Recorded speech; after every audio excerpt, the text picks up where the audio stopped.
Hello, smart investors. I hope you're doing good today. My name is Gabriel Jarrison. I'm from beautiful Paris, France, and today I'm going to talk to you about Cloudastructure, raising money on Republic.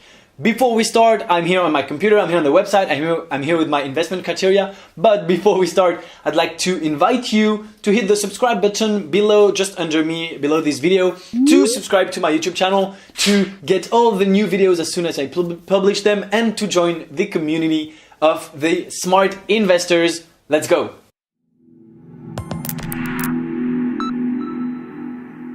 Alright, so here I am on Republic's website. I'm here on the page of Cloudastructure. I'm also here with my investment criteria that I always use. So once again, if you do not know about those investment criteria, please take a look in the description. You can actually find a link where you can download them and you can actually read through the short text to actually know what I mean when I talk about those investment criteria. So they're pretty straightforward: scalability, market, unfair advantage. But if you want to exactly understand my vision, please download the criteria in the link below before you watch that video, and you can come back here. Also, before we start, of course, let me remind you, this is not financial advice. I am not your financial advisor. So please make your own research before you take any decision. Now on to Cloudastructure. So it is raising, I don't know how much it's raising, 25K on Republic. It's already raised $149,000. There's 77 days left. And as usual, I'm going to kind of discover the project with you. So I've watched this short video just to get a feel of what it's about. But I really want to put myself in the shoes of an investor, of a random investor coming to the website, coming to the page, and trying to decide whether or not he or she should invest. So I've just watched that video, and I've actually watched this one too. So basically, what Cloudastructure does is really straightforward. There's no sound to this one. It's basically object recognition software through video. So it's an artificial intelligence, and it can detect that this is a person, this is a car, and it gives you a score of percentage of how much sure it is that that is a car. And it can be used for many things, but the example that is shown here is pretty fun. So first there's this guy entering these offices with the magnetic card that we're used to, and at the very end we see a use case of Cloudastructure. Basically, an employee walks up to the door, is actually recognized, his face is recognized, so it can be used for face recognition, and the door automatically unlocks. And then this guy comes along, and he's actually not an employee, so he's not recognized, and the door is locked. So that's a very interesting way of doing the access to any building. And of course, as you can gather, as you can really understand, I think immediately there's 100 other applications, 100 other things that you could do with that technology. So this is pretty interesting. Let's see what we can say from what we can check as criteria here from the beginning. So first of all, the scalability is pretty obvious. It's one single technology. It's the recognition, the AI. You can actually, once you've developed it, you can actually use it everywhere. You don't have to redevelop it. It's only software. So it's the kind of companies I really like. It's really most of the startups in the US, at least, because as you know, Republic is from the US. So it's really not the case here in Paris with the French startups. I see so many startups that are not only software, and we also see American ones, but I guess it's more often full scalable and full software startups here in the US. So it's 100% scalability. That's no problem. It's a no-brainer. What can we say also immediately? We can talk about the market. Of course, the market of the object detection, of the video, of reading information automatically through videos is going to explode. Is already huge, and there's so many applications that we don't even think about today. So the market is a big yes, and there's no problem there. And immediately I can see here that they have $10,000 monthly recurring revenue. So of course I love revenue that's recurring because it's predictable revenue. But we can say for sure that they do know how to monetize their product and their startup, and they know how to make money. So that is absolutely great. I'm going to guess here that the margins are 100%, but we'll see about that in a few minutes. So they have raised 1.4 million, and the co-founder is Ring Bentley's previous company.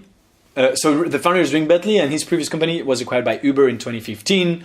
and the co-founder Gregory Reisman was the CTO of a company acquired by Facebook in 2015. So that's pretty cool, I gotta say. And I mean, almost immediately I can say that the team is pretty much an all-star team because they both have entrepreneurship experience. But more than that, they both have sold companies, and to be able to sell to Uber and Facebook, I mean, it's pretty big, I've got to say. And there's a CTO, which is, of course, absolutely imperative in those kind of projects. So I'm pretty big on the team. Let's go have a look at the team right now. But I'm pretty sure that the team is an all-star team. So Ring Bentley, 20 years of Silicon Valley startup technology experience, founder CEO of Televoke, became Descartes bought by Uber. So that's like pretty big. And Gregory, he's the CTO, right? Oh, I was expecting someone younger. My bad, Gregory. I hope I didn't insult you with that reaction. Seasoned technologist and well-recognized name in Silicon Valley. But you know, it's a myth. Everyone thinks that the younger the entrepreneur, the better.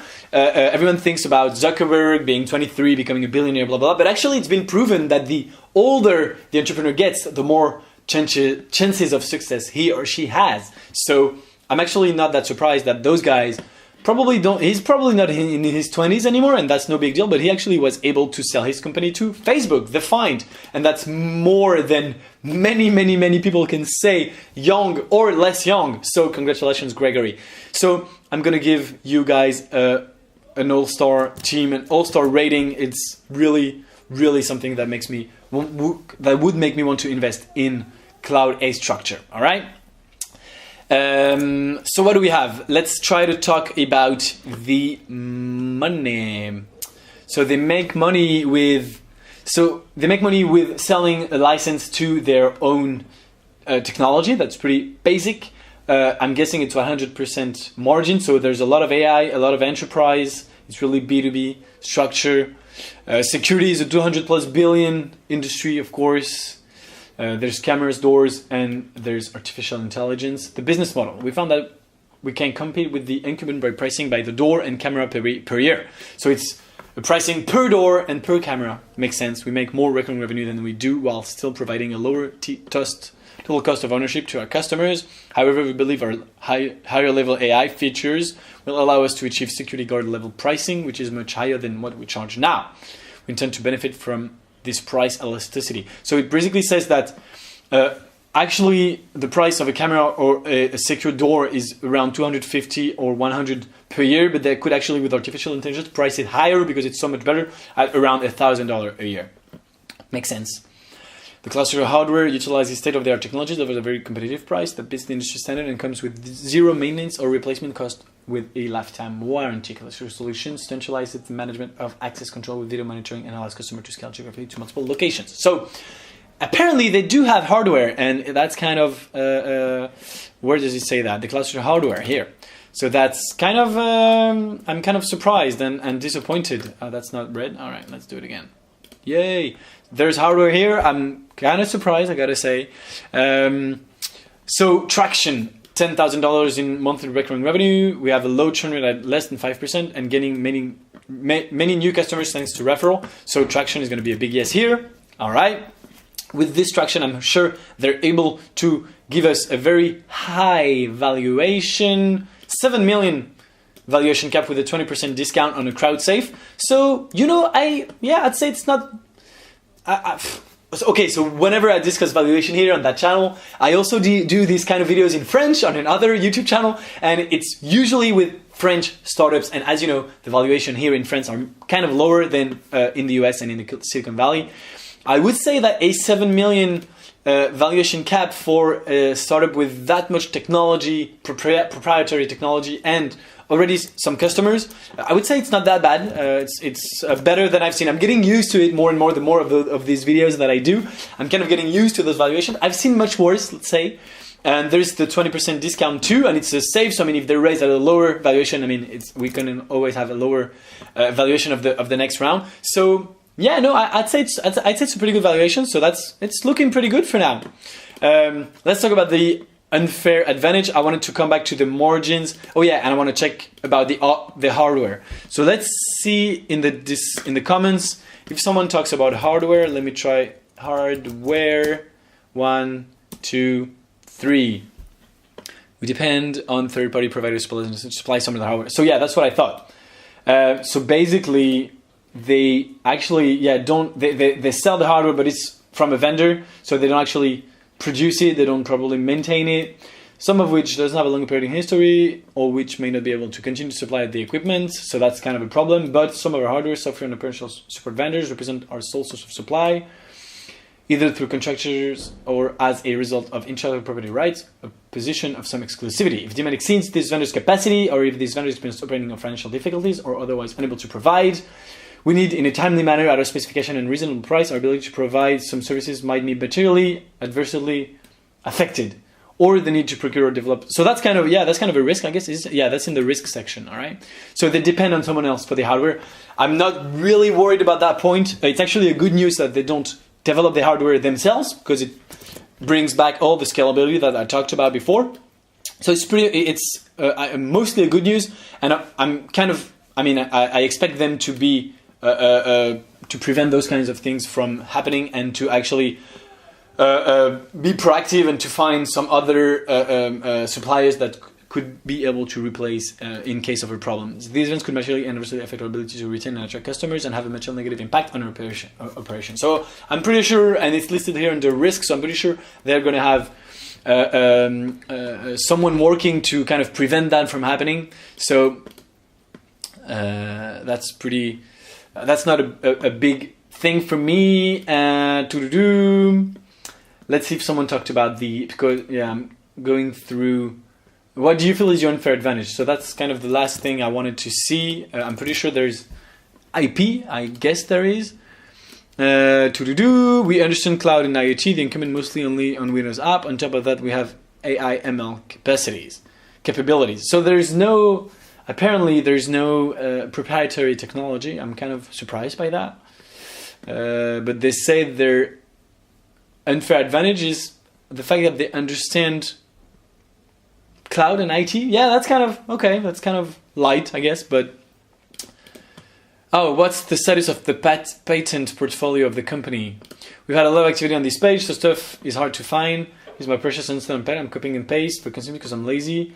Early on, we filed some provisional patents. We didn't have the capital at the time to see them through to issuance, but we believe we gained some advantage for having filed. Since then, we've built up quite a list of patents we'd like to pursue, and we hope to get some awards in the future. We just have to pick our shots. So yeah, I mean, that's what I wanted to. I'm pretty sure there's kind of patents here somewhere. So they're not filed. They're going to be filed probably. They don't. Rick didn't say that that's what we want to use the money for from the raising, which is kind of a good thing, I guess, because there's I guess a better use of the money than raising patents. It's not really protecting it, I guess, but the team in itself is pretty much. In itself kind of an unfair advantage, because those guys really know what they're doing. So let's see, where are the domain team located for the IML? We were in Silicon Valley, so yeah, the value, considering that they're in Silicon Valley, is pretty low. What's your exit strategy? IPO, okay. I also think you could do much better with the introductory video. Is not really the capability. Yeah, that's really true. Actually, the video is pretty bad. That's okay. Nice ID. Company was formed in April 2003. That's kind of weird. The traction seems not that good anymore. Just too early to market. Back in the days, we heard to move the last two servers. But I mean, they sold their company in 2015. So yeah. And that means it started later. So actually, yeah, the traction, let's $10,000. Yeah, I mean, in recurring revenue after 3 years, even almost 4 years, maybe is a little low. But I'm guessing that they're really focusing on it now. Yeah, maybe the traction could be kind of revisited. Okay, I'm gonna revisit my traction here and give it kind of a mixed grade. All right. What do I have left? What else do I have? 100% based on your. I'm already 100% based on your previous experience. Yeah, that's pretty. Also too. Like you really say that you invest on people, and those guys really seem like killers. So I mean, that's of course a good thing. I think I've. Okay, let's see. I think I've looked through all of them. So yeah, there's kind of an unfair advantage, kind of not. So let me give it a kind of, a mixed. So there's a lot of patents, they're not filed. They will probably file them at some point, but it means that right now if someone wants to come and do the same thing, they could. It would not be protected by the patent. That being said, it's not when it's software, when it's AI, when it's complicated stuff like that, it's not because it's not protected by a patent that it's easy to replicate. Probably you'd have a hard time doing the exact same things. Those guys are pretty smart for sure, and I'm not sure you would be able to replicate the exact same thing easily, even though it's not protected. So I guess there is an unfair advantage, and also the unfair advantage is to have those two guys working full time on that project because it's pretty big. But I'm going to give it a bit of a red grade here because of the patents not being filed. I mean, I'm also going to give here a little red dot on the traction because it's been around for 4 years now. Let's see if that's reflected on their LinkedIn. Rink Bentley, let's go on LinkedIn and see if he said founder since 2013 or 2015, or let's see when he considered that he started working on that. Oh yeah, he said January 2014. That's kind of weird because he wasn't even out of his first company before that, but okay. Anyway, all right, so the traction, I'm going to give it a kind of a bad grade here. So that's it for my review, guys. As usual, if you want to know if I'm going to personally invest in Cloudastructure or not, you're more than welcome to join the private investment club. The link is below in the description. In that private investment club, I will tell you about all of my decisions on those websites, whether it's Republic or on some other website. I'll tell you where I'm investing and where I'm not, and then you can imitate me and imitate my portfolio. It's been a very successful portfolio. You can try to see what I've done on my LinkedIn profile, on my website. You can look at where I've invested before and see if that's the kind of places you want to invest, and join the private club. The link is in the description. That's it for today. Please give me in a comment your opinion on that video on Cloudastructure. Did I miss something? Are you going to invest? I'd like to know. So I'm giving it back to you in the comment section. And of course, if you're not subscribed to my channel, I think now would be a good time to do so. Please hit the subscribe button right below that video. That being said, thank you for watching until the end. Give the video a like if you liked it, and don't forget to subscribe to the channel, and you can watch another video from myself in the right above my head. Bye everyone.